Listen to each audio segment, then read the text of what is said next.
Story এর শুরুতে dragon king বলে, আমি এইখানে এসেছি কারণ বাইরে যে ঝড় তুফান হচ্ছে তা ওইখানে শুয়ে থাকা ওই মেয়েটি তার সরসারি স্কিল এর উপর থেকে কন্ট্রোল হারিয়ে ফেলার কারণে হচ্ছে। সে একটা অর্ডিনারি মেয়ে, তার উপর সে কোনো কাল্টিভেটর নয়। সে এইরকম ওভারওয়েলমিং পাওয়ার রিলিজ করতে সক্ষম হচ্ছে, যদিও সে তার অজান্তেই এই কাজটি করছে। এটা একটা অদ্ভুত বিষয়। হিরো ড্রাগন কিংকে বলে, আমরা একদমই কনফিউজ, কেননা আমরা এই জায়গা থেকে বিলং করি না। তার উপর একটার পর একটা পাওয়ারফুল ব্যক্তি আমাদের সামনে অ্যাপিয়ার হয়ে চলেছে আপনার মতো, এবং আমাদের মধ্যে থাকা একজন করে তারা উঠিয়ে নিয়ে যাচ্ছে। এটা শুনে ড্রাগন কিং হাসতে থাকে।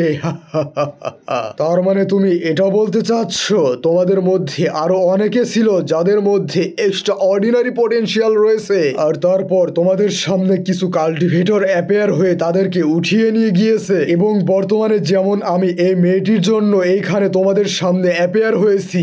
ডিয়ার মর্টালস, তোমরা কি জানো আমরা এখন কোথায় রয়েছি?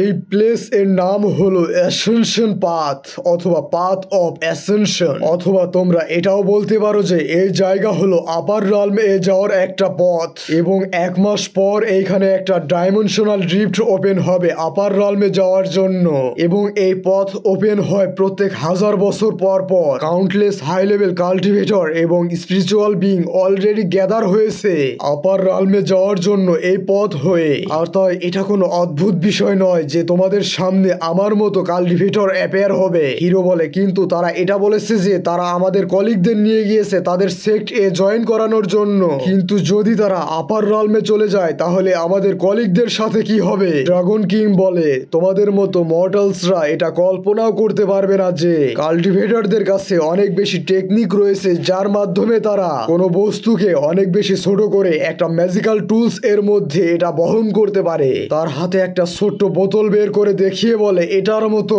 ম্যাজিক্যাল টুলস এর মধ্যে করে তাদেরকে আপার রালমে নিয়ে যাবে। তারা তাদের সম্পূর্ণ সেক্ট সহ আপার রালমে প্রবেশ করবে, যেমনটা আমি আমার সি ড্রাগন ক্লানকে আমার এই ছোট্ট বোতল এর মধ্যে করে তাদেরকে নিয়ে আপার রালমে প্রবেশ করব। এটা শুনে মেন ক্যারেক্টার এবং ডাইরেক্টর কিম একদম অবাক হয়ে যায়। ড্রাগন কিং নিচে শুয়ে থাকা মেয়েটির দিকে এগিয়ে গিয়ে বলে, এক্সট্রা অর্ডিনারি, এই মেয়েটি যদি আমার সি ড্রাগন ক্লানকে জয়েন করে তাহলে সে ভবিষ্যতে এক্সট্রা অর্ডিনারি ফিউচার অ্যাচিভ করবে। ডাইরেক্টর কিম ড্রাগন কিংকে সে মেয়েটির পাশে দেখে ডাইরেক্টর কিম বলে, ওয়েট, তুমি তার সাথে কি করতে চাচ্ছ? ঠিক তখনই ড্রাগন কিং তার বডি থেকে প্রেসার রিলিজ করে, যার কারণে ডাইরেক্টর কিম একদম নীল ডাউন হয়ে পড়ে যায়, এবং ডাইরেক্টর কিম এরকম ভয়াবহ প্রেসার সহ্য করতে না পেরে চিৎকার করতে থাকে। ড্রাগন কিং সে মেয়েটিকে উঠিয়ে এনে বলে, আমি তাকে অ্যাকসেপ্ট করছি আমার ক্লান মেম্বার হিসেবে, এটা তোমাদের সকলের জন্য একটা সম্মানজনক বিষয়। ড্রাগন কিং ভয়াবহ প্রেসার রিলিজ করতে করতে বলে, আমি তোমাদেরকে আরো একটি অ্যাডভাইস দিচ্ছি যে আর কখনো যেন কোনো হাই লেভেল কাল্টিভেটরকে তোমরা এইভাবে প্রশ্ন করার সাহস না করো। আমরা দেখতে পাই এরকম ভয়াবহ প্রেসার এর ফলে মেন ক্যারেক্টার একদম মাটিতে শুয়ে পড়েছে, অর্থাৎ মাটিতে লুটিয়ে পড়েছে, এবং ডাইরেক্টর কিম এর চোখ মুখ দিয়ে রক্ত বের হচ্ছে। ড্রাগন কিং বলে, আমি তোমাদের সকল প্রশ্নের উত্তর দিয়েছি, তার জন্য তোমরা আমার প্রতি থ্যাঙ্কফুল হও, কিন্তু বেশিরভাগ কাল্টিভেটর তোমাদেরকে আমার মতো ছেড়ে দেবে না, তারা তোমাদেরকে ইনস্ট্যান্টলি কিল করে ফেলবে। ড্রাগন কিং এই গুহার মধ্যে থেকে বের হয়ে সে মেয়েটিকে নিয়ে তার ড্রাগন অবতারে এসে ধীরে ধীরে আকাশ এর দিকে উড়ে যেতে থাকে, এবং তারপর আকাশ এর মধ্যে বিলীন হয়ে যায়। নেক্সট ডে এর সিন দেখানো হয় যেখানে সকলে বলছে তারা এসে আমাদের কলিগদের কিডন্যাপ করে নিয়ে গিয়েছে। মেন ক্যারেক্টার এর কলিগদের মধ্যে যে মেয়েটি ছিল সে মেয়েটি একদম মানসিক ভাবে অনেক বেশি ভেঙে পড়েছে, তার চোখের নিচ দিয়ে ডার্ক হয়ে গিয়েছে। সে বলতে থাকে, হঠাৎ করে আমাদের সামনে ইমমর্টালস ড্রাগনস অ্যাপিয়ার হচ্ছে, আমরা এখন কি করব? সে ধীরে ধীরে তার মানসিক ভারসাম্য হারিয়ে ফেলছে।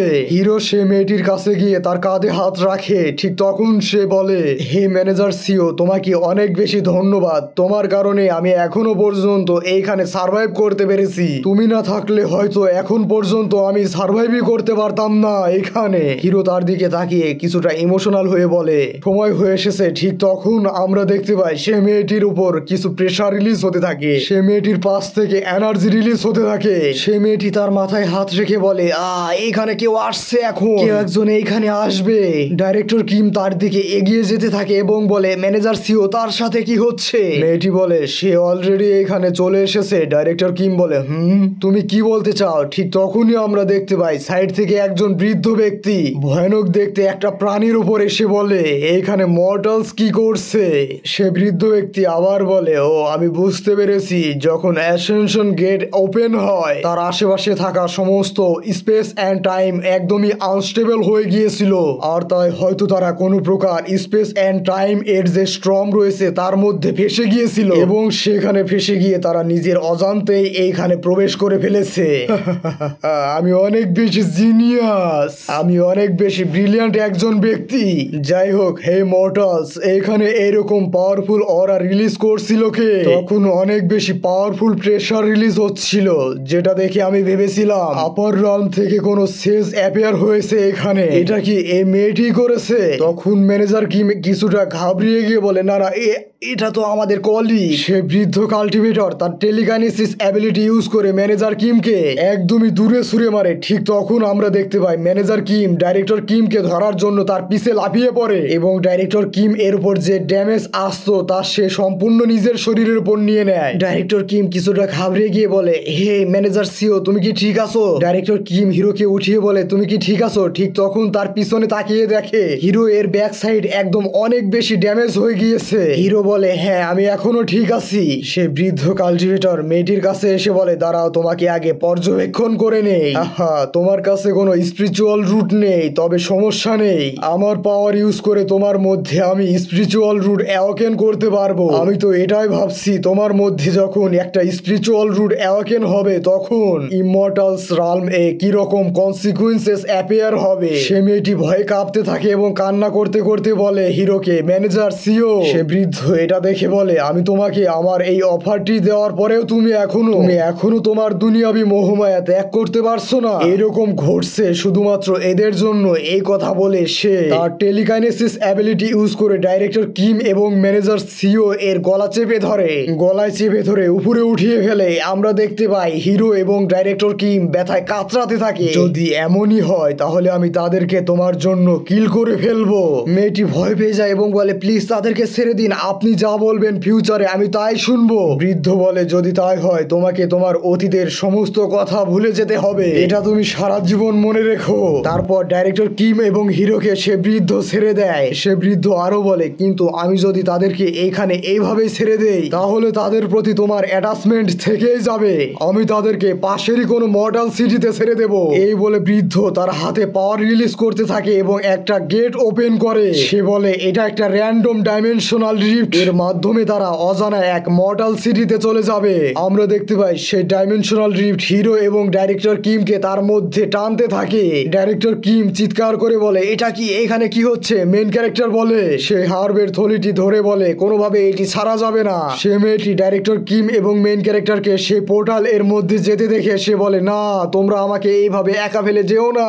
মেয়েটি পোর্টাল এর দিকে যেতে থাকে, কিন্তু সেই বৃদ্ধ পোর্টালটি সেখানে বন্ধ করে দেয়। আমরা দেখতে পাই মেন ক্যারেক্টার এবং ডাইরেক্টর কিম সে পোর্টাল এর মধ্যে হতে মর্টাল রালম এর শেংজি সিটিতে চলে এসেছে। এখানে এসে ধীরে ধীরে মেন ক্যারেক্টার তার চোখ খুলে সামনে তাকিয়ে দেখে তারা একটা মার্কেট এর পাশে গলির মধ্যে পড়ে রয়েছে। হিরো বলে, আমার প্রিভিয়াস লাইফ থেকে এই জায়গাটি একদমই ভিন্ন।